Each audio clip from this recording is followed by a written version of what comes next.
The Boynton Beach Police Department, a small building in a quiet South Florida town. But what came out of here could hardly have been any bigger or louder. Terry Parker, investigative reporter for WPBF 25 News, covered the story. So this guy Muhammad walks into the Boynton Beach police station and he says, I know a woman who's trying to hire a hitman to kill her husband. She asked if I knew someone who can kill her husband for her. The man, Mohammed Shahadi, was recorded as he talked to detectives about his one-time lover, Dalia Dippolito. He tells police he's speaking out to save the man's life. Are you scared for the guy?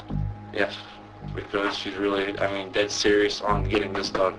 It's quite a story, if true, because while he can describe Dalia, she's maybe 5'6", 5'7", dark black hair. She's a good-looking girl.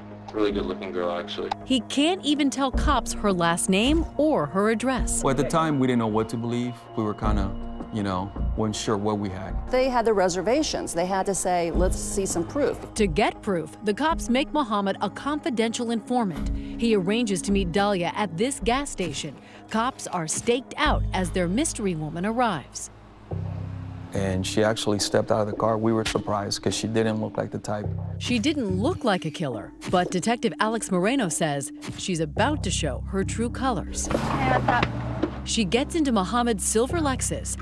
While you can't quite see them on the hidden camera cops had installed, you can sure hear them talking about a hitman. This guy's a professional. It's not bull. Once she gets in the car and she meets up with the informant, we realized that this guy was credible. His mom is not going to get suspicious of you or anything like that. Why me? Like, do you know what telling somebody it? Nobody's going to be able to point a finger at me. She's just talking about it like she's ordering lunch. Randy Schultz is a columnist for the Sun Sentinel newspaper. You think, this is just so cold, not really acting like the typical newlywed, shall we say.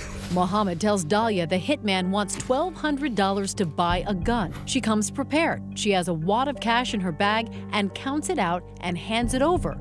And shortly afterward, gives him a photo of Mike. Wipe my hands off the pictures.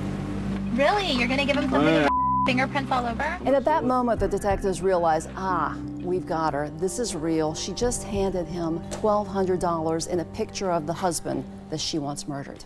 We were shocked how easily she talked about getting her husband killed. 2 days later, the talk turns to action in this CVS parking lot. She's not there to pick up a prescription. So I came here. I pretty much parked in this exact spot right here. This is Whitty Jean, an undercover police officer. She parked one to the third space from here. Police say Dalia thinks she is meeting an actual hitman in his cherry red convertible. We're staying in here, right? All right, yeah. Okay. Yeah. He makes his plan crystal clear.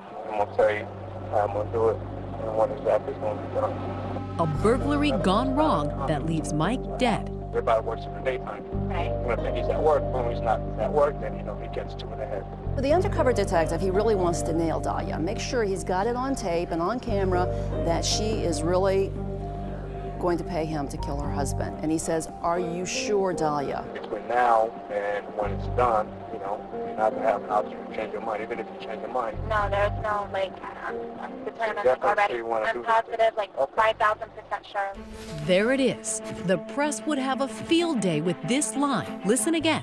She's 5,000% sure. I'm positive, 5,000% sure. No, when I say I'm going to do something, I'm going to do it. No, she wasn't just 100% sure. She was 5,000% sure that she wanted her husband killed. I was a little shocked because I didn't think she was going to be that open. Dalia never backs off. No, I'm not going to, I'm a lot tougher than what I look. I know you see me and you're like, oh, what a cute little girl, whatever. But I'm not. You're beautiful. Thank you, but, I just need to make sure everything's going to take care of. The not-so-cute little girl agrees to a plan. She will leave the house early Wednesday morning. I'll be in the house by 6:30 Wednesday morning, 6 o'clock. Sure enough, she's at this gym around 6 a.m. Wednesday, leaving Mike Dippolito home alone, in bed, still recovering from liposuction from 2 weeks before. At this point, the police have all the evidence they need. These are experienced officers. You know that you have enough. You have a case. Done. End of story. But not end of television show. Television show? Bad boys, what you gonna do when they come for you? That's right. Turns out a reality show has come to Boynton Beach. Got the video? Yep. And the timing couldn't be better. they'll be able to film the last part of the police investigation. Detectives, they were going to stage this fake crime scene. I hear a banging on the door. Sorry, yes. Sergeant Sheridan, Point Police Department. The TV show cameras are rolling when police wake up Mike. That's Officer Moreno at the door. Your wife has hired a person to kill you. Relax, just relax. Take it easy. Take a deep breath. Then sit down. The guy was totally in shock that this was going on. I was very surprised. I was like, because then it hit me like, this is a mess. They drive him away and transform the street to make it appear they're really investigating Mike's murder. The TV show Cops, along with Boynton Beach Police, have cameras rolling when a detective calls Dahlia at the gym. We're at your residence, ma'am. Can you come right back to your residence, please? She's back in a flash, and now watch carefully. You be the judge of what happens next. Is your husband Michael? Okay, I'm sorry to tell you, ma'am, he's been killed. He's been killed, ma'am. I'm sorry. Listen, try to calm down. We know the cops are acting. I can't let you see it, ma'am. What about Dahlia? I need you to take her to the station. Amidst all of that tremors and shaking of her body, there wasn't any real tears coming out of her eyes. The crying, the screaming, the bending over. Meryl Streep, wherever you are tonight, don't worry, you're safe.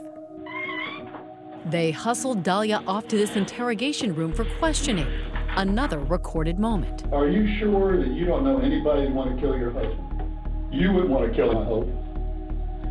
Not at all. It's almost like something out of Law and Order. There's no more games with you and I. Now we're going to get down to serious business. I want to know if you know this guy. Come here. They bring in Officer Witty Jean, the supposed hitman from the car. Get over here.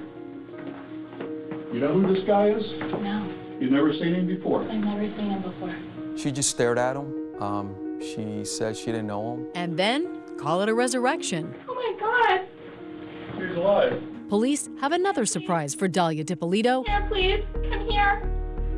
Mike, come here. She sees her husband, and he's alive.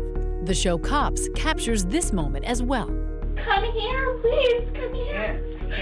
Why not? I didn't do anything to you. Mike, come here, please. What? You're alive? I love that moment, and I'm sure a jury will too. You're going to jail today for solicitation of murder. You're under arrest. I didn't do anything. Did you hear what I just told you? You kept saying, I didn't do anything. Please, I didn't do anything. Was that all you could think of to say? They were accusing me of trying to have my husband killed, and I didn't. Didn't do anything? What about the hitman? What about all those tapes? Dahlia's never answered questions about her version. How do you explain what we have all seen and heard on those videotapes? For the first time, she will.